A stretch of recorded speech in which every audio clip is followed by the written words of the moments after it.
Hello and welcome to Photography Masterclass, the show that teaches you all you need to know about mobile phone photography, from the very basics to advanced techniques. Today, we'll be showing you how to take amazing photos out in the wild and ensuring your landscape photography captures nature at its finest. I'm your host, Lucy. Let's get into it.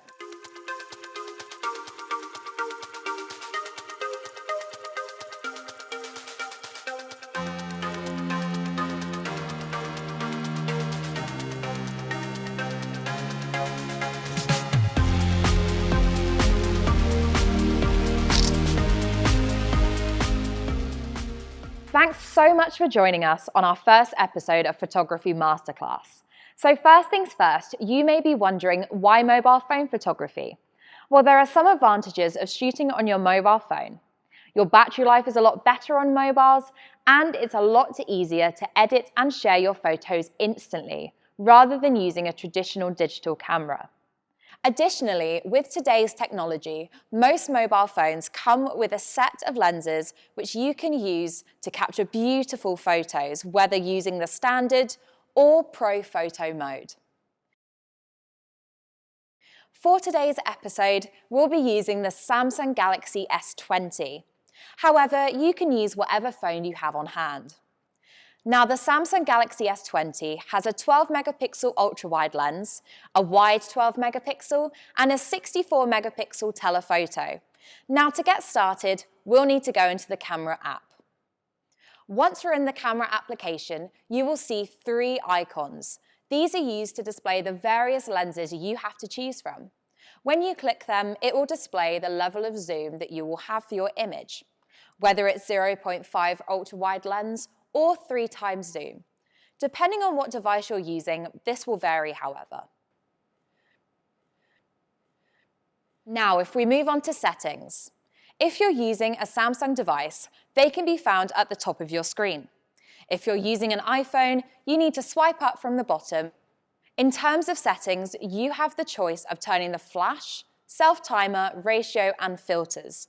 For those who may not know, the flash is an artificial light that will help brighten a shot. The self-timer allows you to set up a shot and gives 2, 5, or 10 seconds to get into the shot yourself. As for ratio, your ideal ratio may be different depending on what you're shooting or where you want the photo to end up. When shooting in landscape, we have 4:3, which can also utilize a 64-megapixel mode. We also have 16:9 and 1:1. If shooting portrait, it will switch to 3:4, 9:16, and 1:1. Additionally, we also have full ratio mode, but you can use the 64-megapixel 4:3 mode and crop accordingly, as you have the extra megapixels to use. In regards to filters, we'll be going more in depth during the second episode, where we'll look at portrait photography. Additionally, we should note, if you're a Samsung user, there are 2 great features that you can use on a daily basis. One being motion photo, which can actually capture a number of seconds prior to the shot being taken, which is great if you're taking photos of an important moment and are a second or 2 out on the button. Then we also have Scene Optimizer, which detects what's in frame and adjusts accordingly. Being chosen from one of the 32 different scenes available, exposure, contrast, white balance, and more are adjusted to ensure your photos look as beautiful as they can be. However, for those who are curious how to adjust such features themselves, that is where Pro mode comes into play.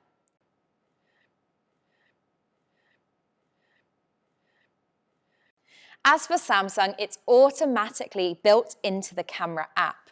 You just need to swipe across to More and select the Pro photo mode. You can also drag this to your quick bar, so it's easy to access in the future. When you open the Pro mode, you will notice a number of icons that have appeared. While it may seem overwhelming at first, once you understand each icon's function, you'll be making amazing photos in no time. Working from left to right, we have the first icon that reads ISO. For those curious, ISO stands for International Standardization Organization. In terms of photography, however, it relates to the camera's sensitivity to light. It's commonly displayed in increments of hundreds on DSLRs. On Samsung devices, however, it ranges from 100, 125, 160, 200, and so on. Now, ISO is incredibly important as it's one of the key pillars for exposure. The lower the ISO, the darker your image will be. Then, if your ISO is a higher number, your image will become brighter. But an incredibly important thing to note, however, is ISO can cause grain or noise to your images. The higher your ISO, the more likelihood noise will appear. That's why aperture and shutter speed are also utilized when it comes to exposure. Now, the aperture relates to how wide your lens will open to allow light to enter the sensor. This is where it's incredibly important to realize what subject you are shooting and what you want to focus in as the aperture will help determine the depth of field. For those unfamiliar with depth of field, this means what will and won't be in focus. Now, if you're taking a photo and only wish to focus on a subject or object, you'll want the lens to be opened wider to ensure a shallower depth of field. However, if you want to be able to see an image with not only your subject but the landscape behind them properly in focus, you need to have the aperture smaller. To make matters more confusing, when selecting an aperture, the higher the number means the smaller the lens will be. If we choose around 1/50th, we are likely to see not only the subject, but also the landscape both in focus. Then if we choose 1/4, we will get a shallower depth of field. It's worth noting on DSLRs, aperture is written by f-stop, such as f1.4, f2, and so on. As for mobiles, they are written in association of shutter speed. Shutter speed determines how long you allow the camera's sensor to be exposed to light. Basically, how long it means your camera will be taking said photo. Now, this has an important effect on an image, especially when it comes to motion. If we're taking a photo of someone running or dancing and have the shutter speed set at 1/4 of a second, we are more likely to see the subject being incredibly blurry. Ultimately, with the quicker shutter speed, it will capture the photo with little to no motion blur. As exposure is incredibly important for an image, over time this will become second nature with practice and understanding of whatever device you're working with. The next icon that you will see reads Standard. This is to help customize your picture profile. Once clicking into this, you will have a range of options for the look and color of your shots. Tint changes the hue of an image. Contrast refers to the ratio of tones in an image. Saturation describes the intensity of the colors presented in an image. Then we have the highlights and shadows, which is shifting your dynamic range, so your darkest and lightest tones in an image change. However, when shooting, a good recommendation is to have an image as close to realistic as possible. Then, if you wish to stylize the image, you should do so when editing. Additionally, if you go into settings, when in Pro mode, you can save raw copies of your image in the Save options, which allows you more flexibility when it comes to editing your photos in the future. But of course, one of the key points of any photo is focus. Now, in Pro mode, you have the choice of clicking Auto or Manual Focus. When manually focusing on the S20, you'll see a number of green lines appear. This is to help display what is currently in focus. Once you have your shot focused, you then need to move on to the icon WB. This stands for white balance. White balance is ensuring the environment you're shooting is naturally true in its capturing of colors. Depending on what source you are receiving light from, it can influence an image significantly. If you're using tungsten lighting, you're likely to get a white balance reading of 4000 Kelvin. daylight about 5,500 Kelvin, and shade about 6,500 to 8,500 Kelvin. In fact, if you scroll through, you will see small icons appear of rough guides of what white balance belongs to what lighting source.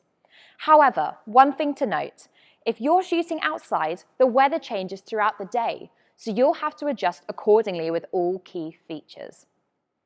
Another added tip if you're looking to line up your white balance as best as possible, you can use a color checker, or also known as a Macbeth checker, where you can see how colors line up with the current settings you have. Then finally, we have exposure. With Samsung devices, the exposure is used for a guide of how your image currently is lit. So when you're adjusting your aperture and ISO, as you do, it will tell you if you're perfectly exposed with 0.0. However, if you're underexposed, it will display at -0.3 or -1.7. If you're overexposed, you'll have readings of 0.3, 0.7, 1, and so on. While you may have just learnt the theory behind all of these features and tools, the best thing to do above all is to go out and take photos. For today's episode, we'll be looking at taking photos out in nature and how to capture the best shots. Thankfully, we have Adam to show us how. Hello there, I'm here in beautiful Yorkshire, and today I'm going to be showing you the practical side of photography using purely your mobile phone. As Lucy mentioned earlier in the episode, the outcome of your photos may vary depending on what device and lens you use. Now, fortunately for us, we have the Samsung Galaxy A51 5G, which allows us to use the 5 megapixel macro camera to get those up close and personal shots of nature. Macro shots ideally are used to capture images in really fine detail, as say bugs, flowers, or anything smaller than the standard subject. Now, for those who may not be able to get outside, don't worry. You'll still be able to practice with indoor plants or the view outside your window. When taking a macro shot, you may have limited time to capture that said subject. So for today's example, we will be using the scenery around us. That way we can run through the features you learned about earlier in the show. Now, if we really want a shallow depth of field on this shot, we need to open the lens wide to 1/30th when it comes to aperture. Now, as we're shooting outside, we won't have any issue with lack of light, so the ISO can stay at about 50. However, this is subject to change on what light you have available. If you want there to be a wider depth of field, you'll need to change the aperture to about 1/350th and really bump up the ISO. Now, one benefit of shooting a subject like a hawthorn tree, you don't need to worry about motion blur. So your main concern is capturing the right exposure and ensuring everything is in focus.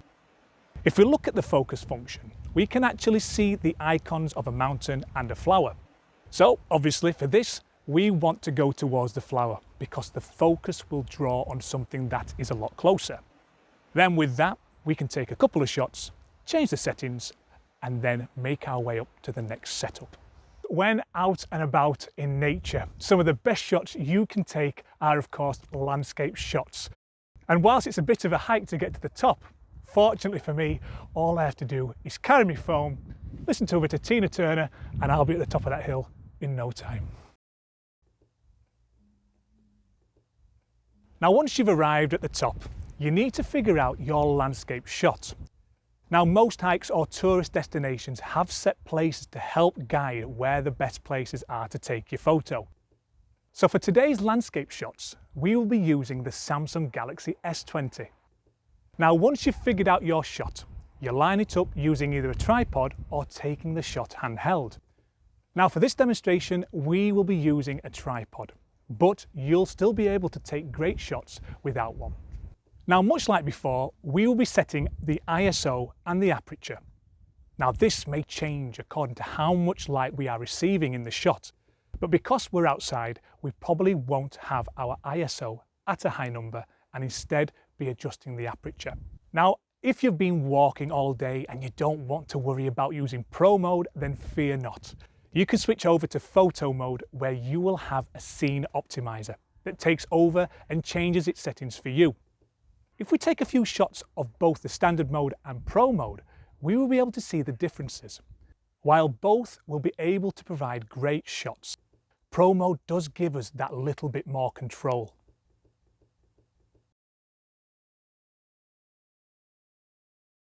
Now, I don't know about you, but I love sunsets and the calmness it brings with those soft, warm colours. And a number of great shots can be taken in what is called the golden hour.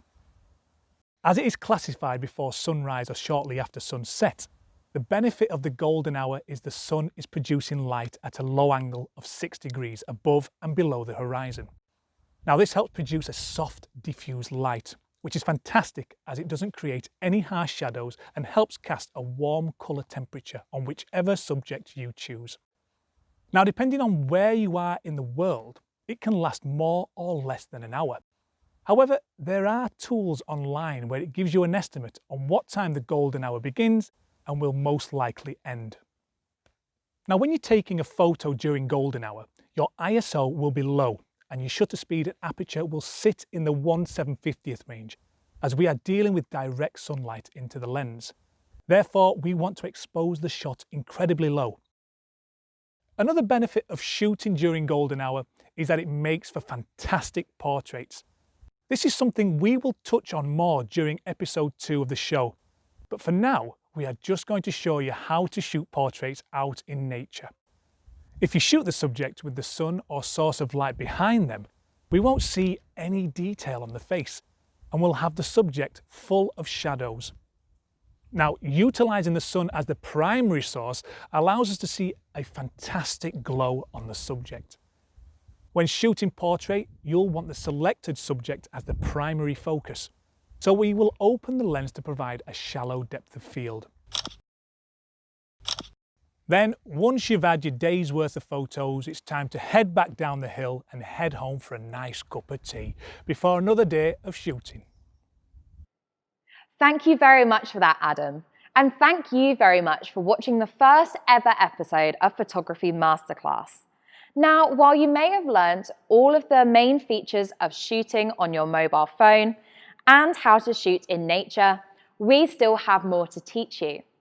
Join us for the next episode of Photography Masterclass, where we'll be teaching you all about portrait photography, lighting in a studio setting, and the best tips and tricks for shooting.